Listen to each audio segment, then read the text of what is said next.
Trinity even was like, Lara, why would you do that? I mean, who among us could say no to, you know, an ancient dagger? Yeah. You know, she has the best intentions.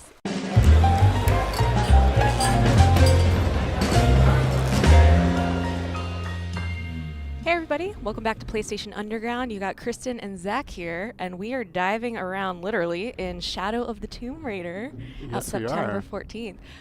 So I was so excited to play this game because this is the first time in a long time that Lara has been able to swim in a Tomb Raider game. I remember in the classics it was always a huge deal, her diving into a tomb, going around, but look at this underwater traversal right now. Yeah, this looks awesome. We saw, so this was your second time playing the game, right? Second time, yes. So I got to play a good stretch of it, about 3-ish hours, I would say, this time. Okay. Get a little bit into the game, and Lara is definitely a Tomb Raider at this point. Like she knows what she's doing. She is surviving, and she's just like a predator hunting down Trinity right now, trying to continue to save the world.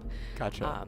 So in the last time we saw this game, there were some terrible incidents that had happened, right? With Lara perhaps inadvertently triggering the apocalypse. Yes. Right? So So Lara has been sort of on the hunt for this organization Trinity. By actually taking that artifact before Trinity, she inadvertently started a Maya apocalypse. Oops. Whoops, indeed. Trinity even was like, Lara, why would you do that? I mean, who among us could say no to, you know, an ancient dagger? You know, she has the best intentions. So now she's trying to get ahead of them again. She's following a series of clues to continue to stop the series of events, all these cataclysms, and she's trying to get there before Trinity does. Gotcha. Because if they get this second artifact before her, they will be able to finish their plan. Okay.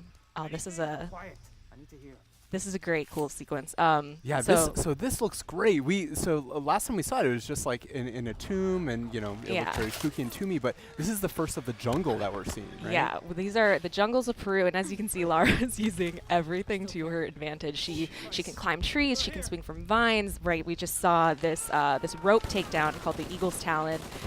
There's a full set of skills that you can start to build out where she's using the environment to her advantage. And as you can see, it's to chilling effects. These guys are like, who is there? Yeah. God, it looks amazing. What are they so afraid of? They're afraid of you, Lara. But yeah, she definitely has grown a lot throughout the series. You know, in this sort of rebooted trilogy, you know, she started out as this unsuspecting college, you know, graduate. She didn't really know much about this side of the world. In Rise of the Tomb Raider, she was just starting to learn how to survive. Whoa. What was that? Lara does not know what that is. Okay, Neither does Trinity. good. So yeah, Peru has a lot of mysteries. Has a lot of different creatures in the jungle. A lot of different people that she might interact with.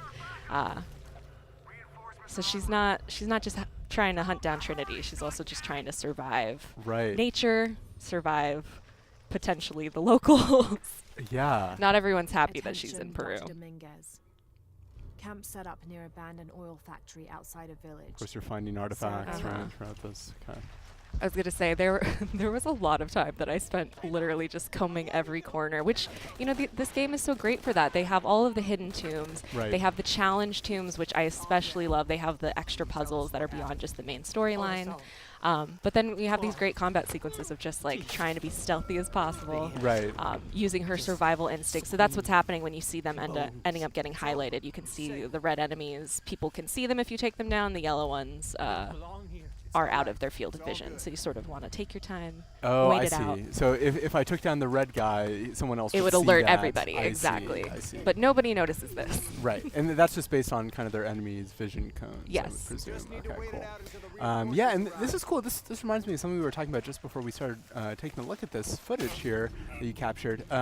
Is that there's a lot of customization options for kind of how assisted the player is, right? Yeah, so for I believe the first time in this series, I had never really seen this level of customization before. You can change your difficulty settings for different aspects of the game. So it's not just set to an easy, normal, hard for the overall game.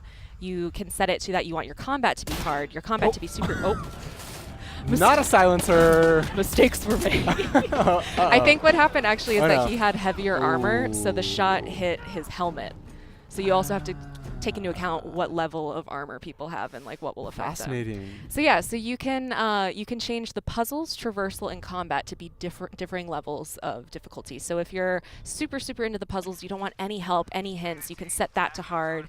But maybe if you're not as good as exploring and you kind of need to know specifically where to go, you could set that to easy.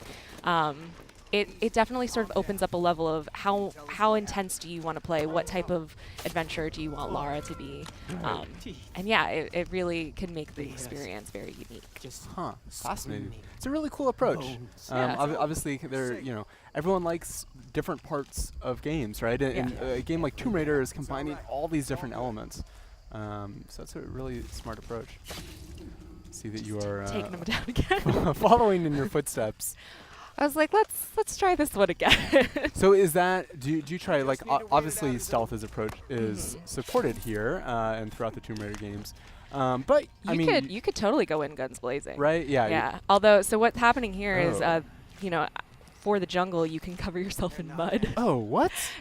So that's what Laura just did. She found a pool of mud. She just covered herself in it. It's now going to help her be a little bit harder to see. Huh. So if she were to jump in front of that guy, it might take him a little bit longer to notice her there. Oh, wow. That is really cool. It reminds me perhaps of some classic PS3 games involving eating snakes. What are these things? God, wow, look at that. I loved this rope mechanic. I can see. I was like, let me climb into every tree to take these guys down. It's a very showy, it reveals a very confident side of Lara. These involved. And I mean that's what she is at this point. She's not afraid of Trinity. She knows what she has to do. She knows that she has to get there before they do, or literally people will die. Right. So this is another moment of these guys are heavily armored. How am I going to do this? They can all see each other. Perhaps that bottle. Perhaps these bottles are helpful. Be of assistance. It is almost over. But of course, you don't have to be stealthy if you don't want to. Right. But that's definitely how I play these games. I try and use the bow and arrow as much as possible. Oop. Yeah. Nice. God. And they shot me. Uh-oh. Nice. Run. So you also, of course, you can heal yourself, but there is another perception meter that you can set for yourself that by taking in certain herbs or eating certain berries, it will open up your perception to your predators. Huh. So I didn't use it, ended up using it here, but when you're hunting animals, if you're fighting animals, if you just eat some of that really quick, it can sort of heighten your senses, and you'll be a little bit more aware of what is stalking you. Gotcha. Right. Hunting and kind of crafting upgrades, of course, a big part of the previous games would presume that's also in here. Exactly. Since we are in the jungle. So we're just seeing kind of a brief selection of everything that you played, but you played the game for 4 hours, right? I did, yeah. And Lara definitely is going on a journey. She's with her friend Jonah. This is a different section of the game. We're going to see a short little cinematic here of one of the other predators that Lara will end up running into.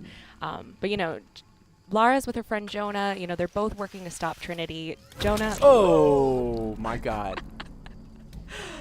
That's not good. Lara's like, oh no. Yeah. Uh-oh. Jaguars of Peru. Speaking of predators. I was going to say, this is, in the previous 2 games, Lara would frequently come into contact with packs of wolves.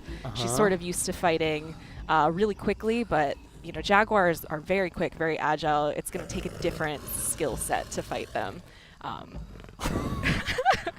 Interesting. So she's gonna have to take that on. So right now she's currently trying to find Jonah again. Their plane might have gone down. Whoa. So they've been briefly separated, but Jonah has sort of been this ally and friend to Lara throughout the series. He's an adventurer like her. He's always been a supportive character, and especially in this game, when Lara is in the mindset of go, I have to stop Trinity, I have to do anything to make sure I save the world.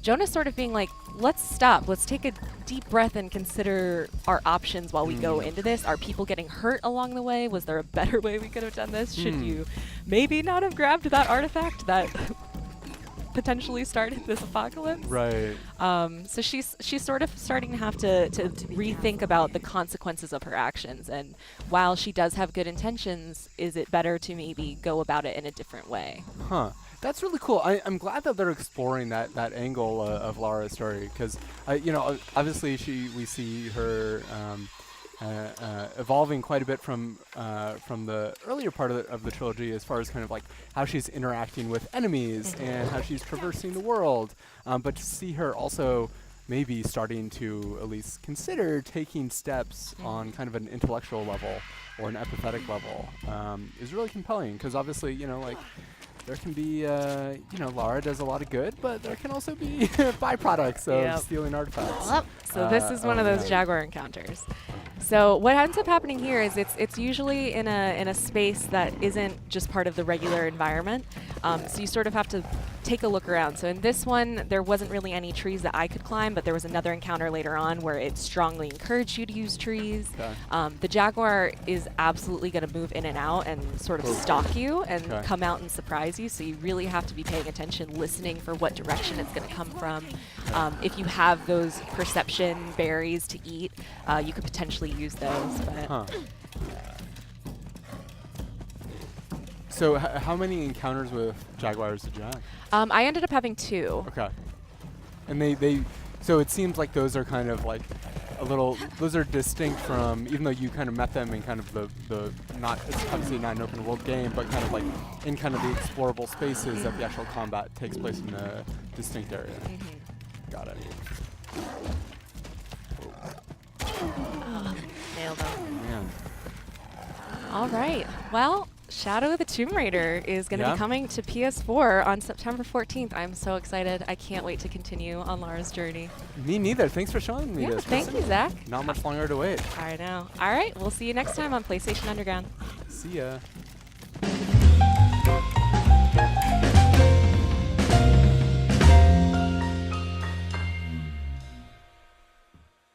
PlayStation